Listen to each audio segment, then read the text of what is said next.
It's high time. It should have been done a long time ago. It's high time. And then what do you think about his previous comments, though, that it was too escalatory to do, now it's not? I think he was wrong. I think, every different weapon system versus too escalatory, and then we eventually gave it to them. And they're fighting not only for their lives. Listen to what he says. Democracy. They're fighting for the world order against the world order. Just invasion of another country, altering borders by force, which is inadmissible since 1945. And we should give them whatever they need. And are you concerned that they will enter into Russian territory, as there have been recent? Listen to this. Too cute. He's too cute. Border city. I'm not. Look at the smile on his face. I wouldn't care if they did. You wouldn't care if they went into Russia? Nope. Really? You would still support them? Turnabout's fair play. I don't think they're going to do it in any large scale. But why should Russia feel that they can invade somebody else and have total safety at home? Well, but look at his face. Cross the line to a U.S. sanctioned. U.S. sanctioned. You don't have to. Oh, we don't have to sanction it. Well, you would be providing the weapons that conducted it. Is what I'm saying. Is if the we're not providing it for that purpose. I said I personally wouldn't mind. You personally wouldn't mind, but you are a representative of the government. So. Well, I'm part of the government. I'm not part of the executive branch. Right. But I think we should give them whatever they need. Okay. And if an F-16 was to be used on Russia, you wouldn't come out and say that's too much. It's too far. No, I don't think this is going to happen in any event. But no, they're going to use F-16s for air defense, basically. But there are these reports right now that American weapons are being used in Belgorod, which is a Russian territory. It's already happening. That may be, but they're not going to use major weapons. I mean, major weapons. Things like F-16s. Not a major weapon. They need for air defense over Ukraine so that they can provide air cover for their counterattack and things like that. They're not going to waste it in Russia. Okay, we're gonna replay that in a second, but before I do that, I need to make sure. I'm going to bring Nadler out, bring him back in a second. First of all, yeah, I once criticized Harry J. Sisson for making a video from a hotel room and he had a messy bed behind him.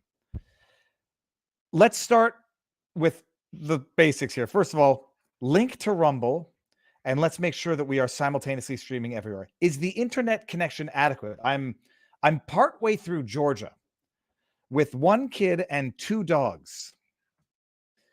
And I don't know how good the internet connection is. I'm seeing 1 ring and I think it's good. But if the internet connection is bad, I'll tether off my phone.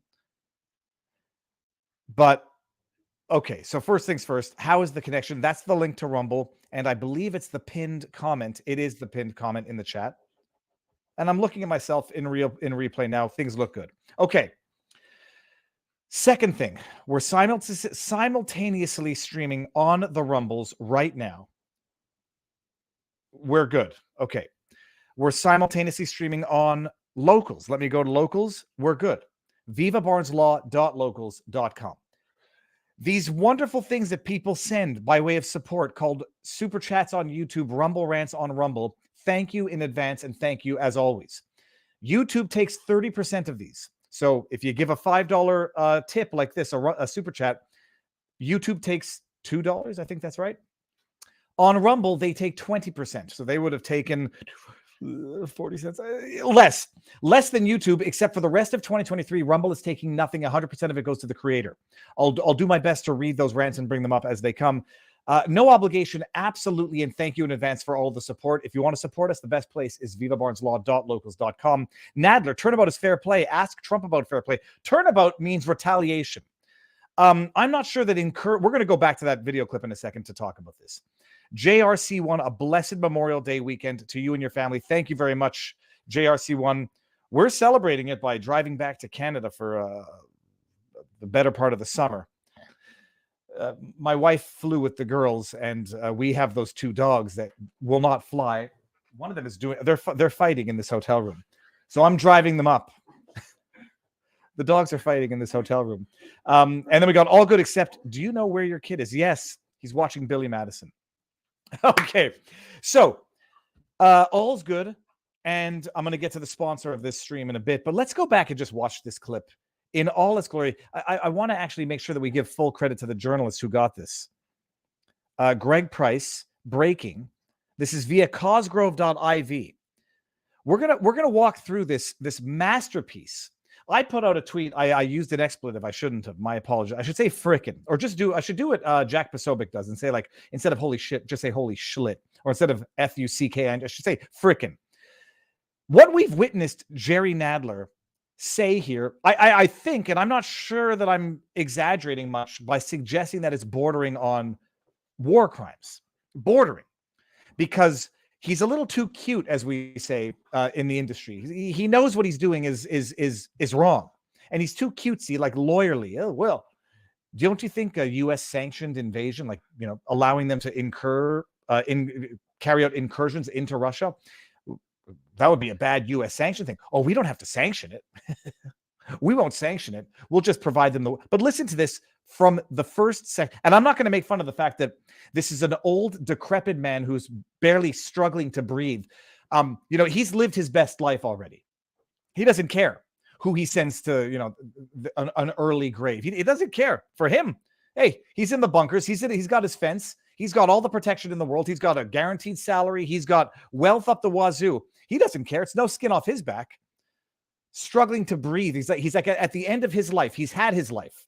He's not sacrificing anything of his own right now. He's not risking anything of his own right now. In fact, all that he's doing is guaranteeing that he can enhance and increase his job. Sorry, I realize you're looking at my face and not even looking at what I want to share. No, not stop screen. There's no risk for Nadler. The only risk for Nadler is the risk of more work for the government. Because my goodness, if they start World War III, well, Jesus, they've got to take care of it. Let's just play this masterpiece of everything that is wrong with the military-industrial complex. And I love Canada and I love America. Not so much the same for the government. Nadler represents everything that is wrong with not just the Democrats, the military-industrial uniparty complex government. That's what the military-industrial complex uniparty system. That's what Nadler represents. Listen to this. It's high time. It should have been done Talking a long about time ago. And then what do you think about his previous comments, though, that it was too escalatory to do, and then now it's not? I think he was wrong. I think, every different weapon system first is too escalatory, and then we eventually gave it to them. Yes, every single one has been too escalatory, and then you've given it to them. Oh, a little incursion is fine. We won't do anything. Oh, we're not going to be sending tanks. We won't send helicopters. That would be too escalatory. And then you do it, and then you do it. And this is how you tiptoe, inch by inch, walk your way into World War III. Let's keep hearing what Nadler has to say. And they're fighting not only for their lives, they're fighting for democracy, and they're fighting for the world order. They're fighting for the world order. Why not just call it the New World Order, Nadler? Would that be too much of us saying the quiet part out loud? They're fighting for a world order. Yes, that's what everyone has been saying. When I had Konstantin Kisin on, and he argued that Russia was fighting for global dominance. What did he? Hegemony, I think is the word he used. It's ironic. That's exactly what Nadler is admitting Ukraine is doing for and on behalf of the NATO and the USA that are using Ukraine as a proxy fighter in this world order fight against Russia. I mean, he literally says it. Fighting for democracy, and they're fighting for the world order against, just invasion of another country, altering borders by force, which is inadmissible since 1945. Altering borders by force is inadmissible, according to 1945. Well, I could think of some examples that have been tolerated by the parties that are saying that this is not tolerable. And we should give them whatever they need. Give them whatever they need, however long it takes. We're all in this together. 2 weeks to flatten the curve. And are you concerned that they will enter into Russian territory, as there have been recent reports of Belgorod, the border city? I'm not concerned. I wouldn't care if they did. Look at his face. You wouldn't care if they went into Russia? Nope. Look at that face. Really, you would still support them? Turnabout's fair play. Turnabout's fair play. Retaliation inside. Hey, turnabout's fair play. I'm fairly certain that Osama bin Laden said the same. Turnabout is fair play. You want to strike us, we'll strike you. Turnabout. Now, what does one understand by turnabout? Well, that depends on who you ask. I don't think they're going to do it in any large scale. But why should Russia feel that they can invade somebody else and have total safety at home? Why should they feel that they should feel safe at home? Who said it better, Jerry Nadler or Osama bin Laden? but that would cross the line to a U.S. sanctioned invasion of Oh, Russia by You don't have to Ukraine. sanction it. Oh, well, look at that face right there. That's a man who's been a lawyer for too long. We don't have to sanction it. Oh, it's so smart and it's so cute. Well, you would be providing the weapons that conducted it, is what I'm saying. Oh, we don't know what they're going to use them for. We'll just give them to them. If they decide to abuse them to, make Russians feel unsafe at home, well, we didn't tell them to do that. We didn't sanction that. We're not providing it for that purpose. I said I personally wouldn't mind. You personally wouldn't mind, but Can you imagine saying these things out you are loud? a representative of the government. Well, I'm part of the government. I'm not part of the executive branch. Right. I'm sure they think much differently. So- But I think we should give them whatever they need.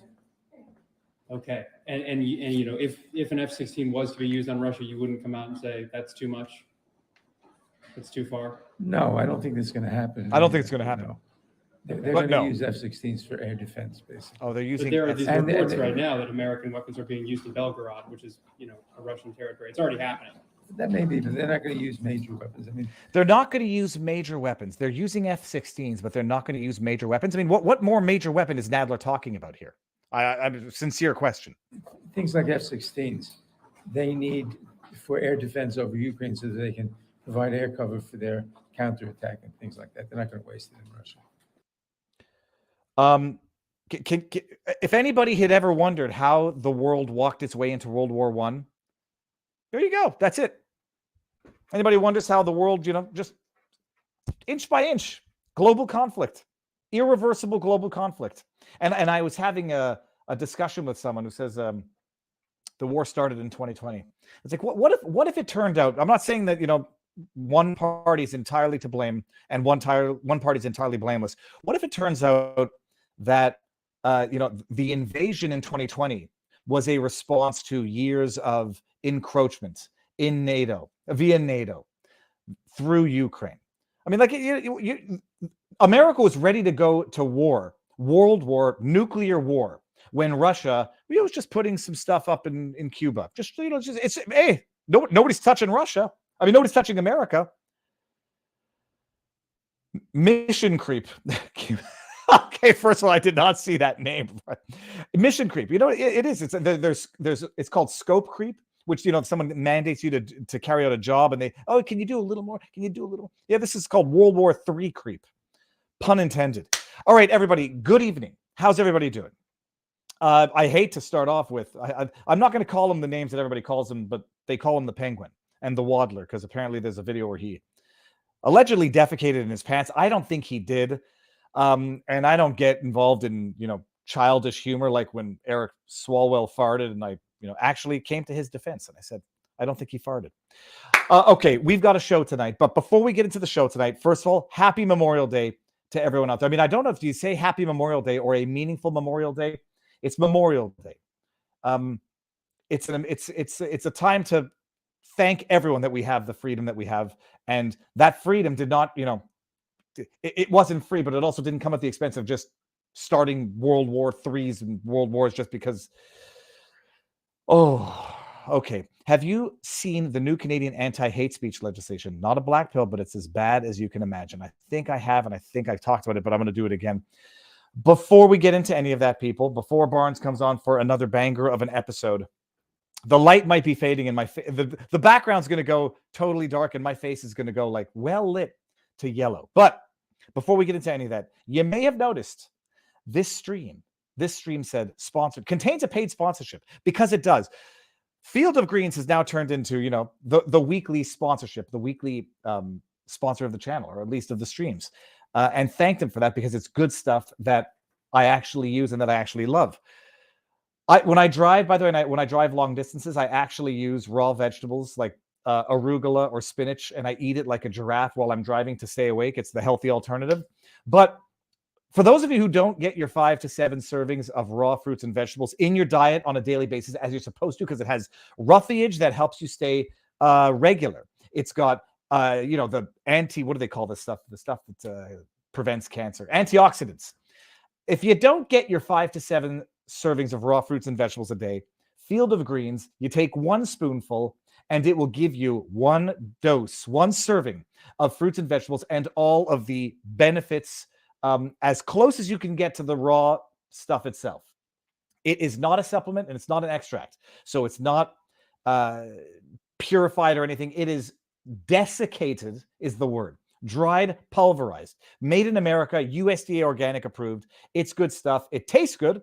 It looks like swamp water is what I always say, because swamp water, well, it looks like swamp water, but swamp water is swamp water because it's nutrient rich. And this is like the nutrient rich, best alternative to raw fruits and vegetables, and a healthy alternative to sucking back a disgusting Diet Coke or a sugar-laden Red Bull. You go to fieldofgreens.com, promo code VIVA, and you'll get 15% off your order. And I think the link is in the description. So thank you, Field of Greens. Brickhouse Nutrition. I spent a half an hour on the phone with the doctor behind this product to make sure that I was comfortable with everything, because I insist on being comfortable with that which I accept as a sponsorship. It's one thing for them to sponsor the channel, but I also have to accept it. But it's also a lot easier to accept sponsorships from products that you actually use. So fieldofgreens.com, promo code VIVA. All right, until Barnes gets here, I had some other good stuff on the backdrop here.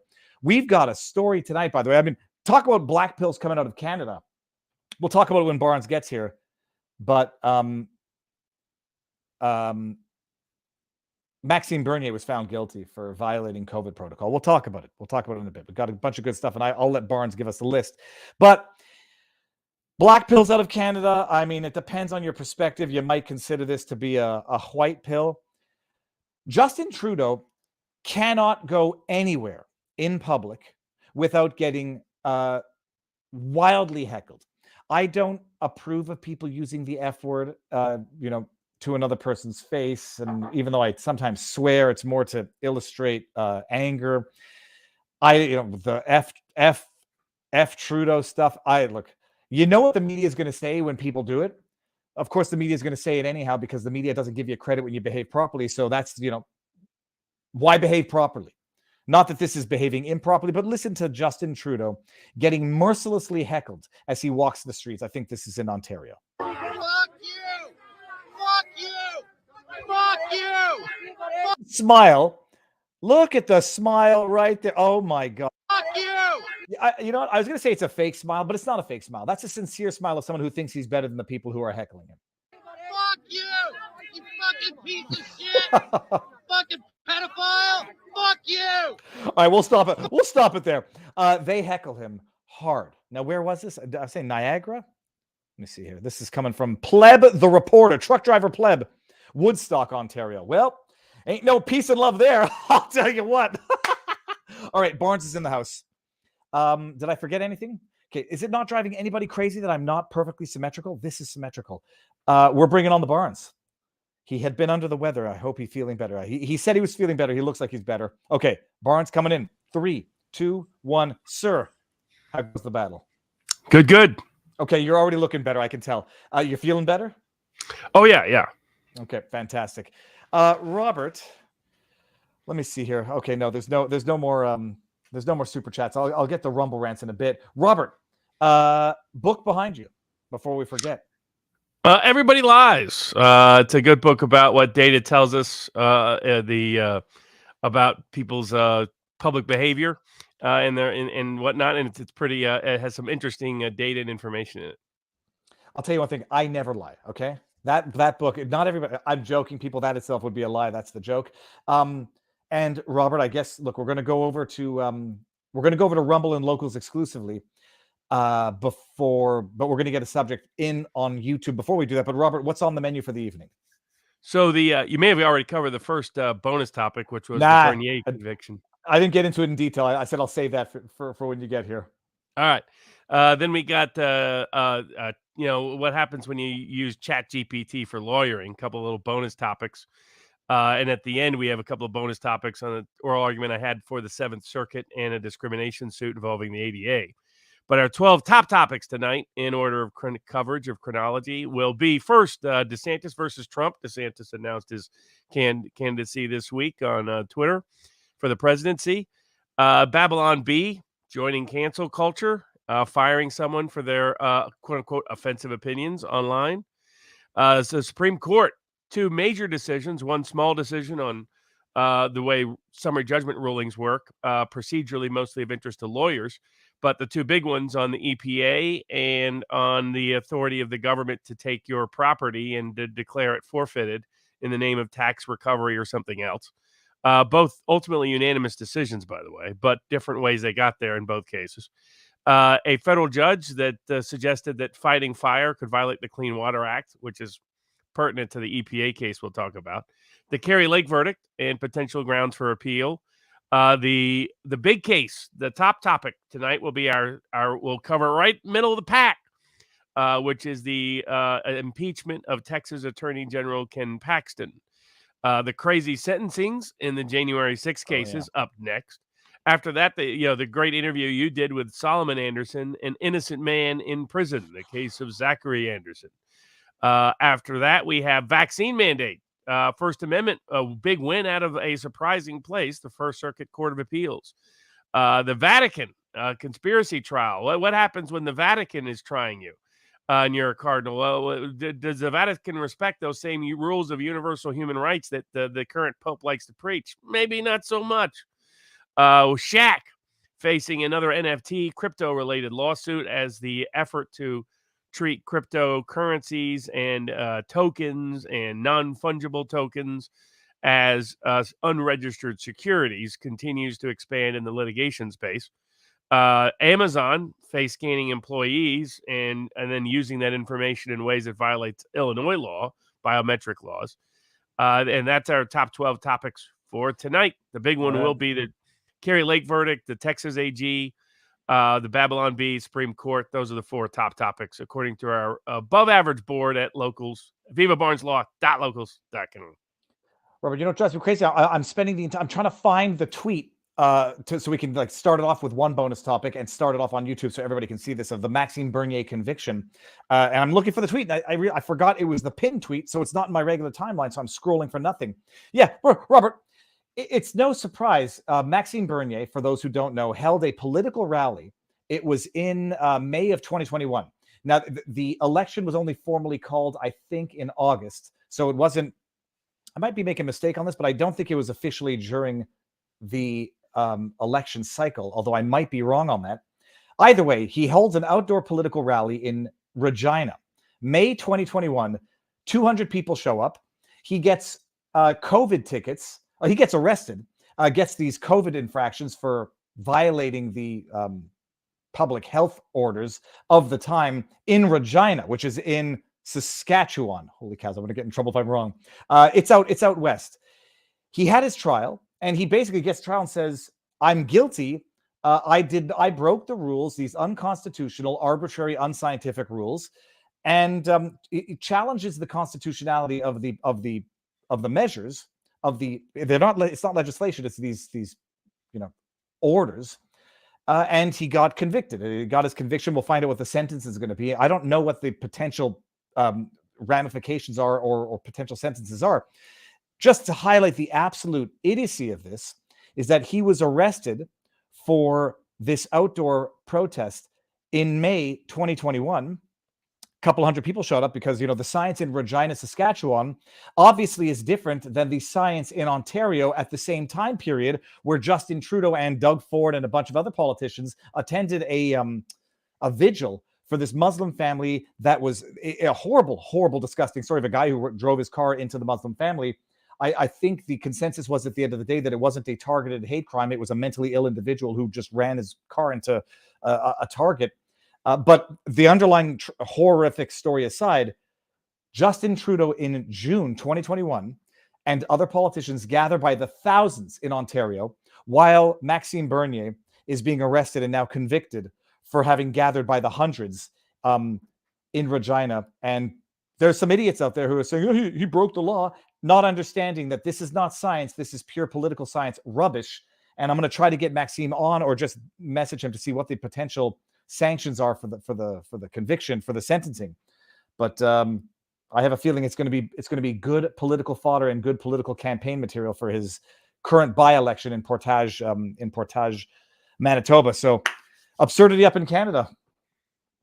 Yeah. All right. Our next bonus topic of tonight: what happens when you use ChatGPT for legal research? So this is if you're on like Facebook or other places, this is being or on legal various legal boards. You're getting bombarded with advertisements to use ChatGPT and other forms of AI to help and aid your legal research. But what came up in a New York case this past week is that it appears ChatGPT somehow is sourcing completely fake cases. So a lawyer used ChatGPT, and they look like legitimate, like it had a full citation. It looked like you would expect a case to look like, and so they cited a half dozen cases that then when the court went to look at it, said these cases don't exist. They're completely fictional. These are fake citations. And so got caught, in a sanctions hearing, and the lawyer was trying to explain. I had no idea that ChatGPT just made stuff up. Now, obviously, they should have double checked and cross checked in the actual legal databases and made sure those cases were still good law and things like that. I almost wonder whether a lawyer did this, right? Theoretically, ChatGPT poses a real risk to the professional opportunities of particularly research lawyers, that ChatGPT could replace their research and to some degree their writing. And you would know, and at a much cheaper rate, like ChatGPT is, you could get basically for like $10 an hour is the kind of equivalent, rather than $300 an hour or $500 an hour, whatever the going rate is, depending on where you are in the country for a research lawyer. So you look at that and you wonder whether somebody out there, it's like, how did they have a fake case database that ChatGPT was using in the first place? But this is coming up in multiple contexts where ChatGPT appears to have a lot of, somehow its sourcing has a lot of fake information. That was totally made up information, not politically debated, contestable information, but just made up information, and doesn't know how to distinguish and delineate between real cases and fake ones. So that lawyer's trying to dodge sanctions based on the use of ChatGPT, but this will undermine AI's competitive capabilities in the near short term with legal research by lawyers, and because of it. Can you imagine how embarrassing it must be to get busted for? There's no defense to that. It's not like, oh, I did it myself. Like, you have to admit that you're using ChatGPT. I don't mind this, even if it's deliberate sabotage to put out like overtly fake information that AI is incapable of distinguishing. Who was it? We talked about it also, where they were checking up who worked for a company and they just made up names. Like, it was just, I don't know where they get the names from or the false information. It's good. It'll keep people from relying too heavily on this rubbish. Let's go over to Rumble, but hold on. Actually, before we go over to Rumble, Robert, I'll just read a couple of super chats. Comparing the height of the Cold War and today is apples and oranges. Assuming Ukraine is corrupt, not a big leap. Did they not still have the freedom to associate with or without whatever nation organization they wanted to? Robert, do you want to field that one? I know there's a good reason that Ukraine was to remain neutral. Do they not have the freedom to? Yeah, well, I mean, of course, Ukraine could to do what they wanted. The issue is more going back to how Ukraine became independent of the Soviet Union and separated itself from the Commonwealth of Independent States, which is that we told Russia, you can give up, we told the Soviet Union and then its successor country, Russia, that you don't have to worry about giving up any of your relationships with Eastern Europe and forfeiting control over those or various binding obligations potentially you had with them, because NATO won't move an inch east. And we just lied. And so that's more the issue, is that we got Russia to do certain things based on a premise that we would keep our word, and we didn't. The second thing is that NATO, as Trump himself said, has no purpose in existence. Well, what is NATO's purpose? NATO's purpose was solely, originally, Cold War oriented. Now, of course, one of the great legendary founders of it said the real goal of NATO was to keep the Russians out, the Americans in, and the Germans down.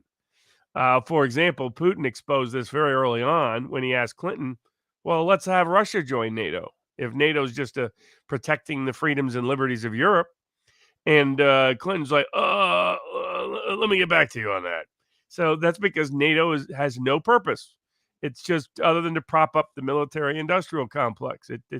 Who are they defending from?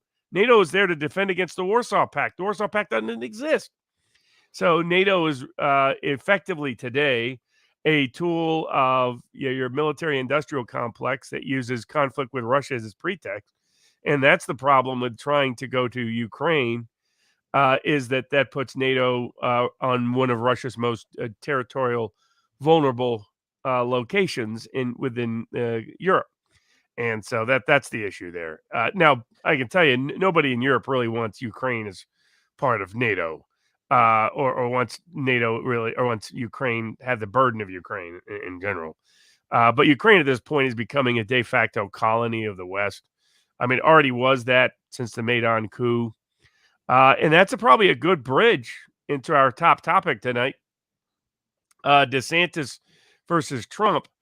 As I've been pointing out to people for a while. Hold on, Robert. We're ending on YouTube. If you want to watch this, come over to Rumble or wait until tomorrow, YouTube people.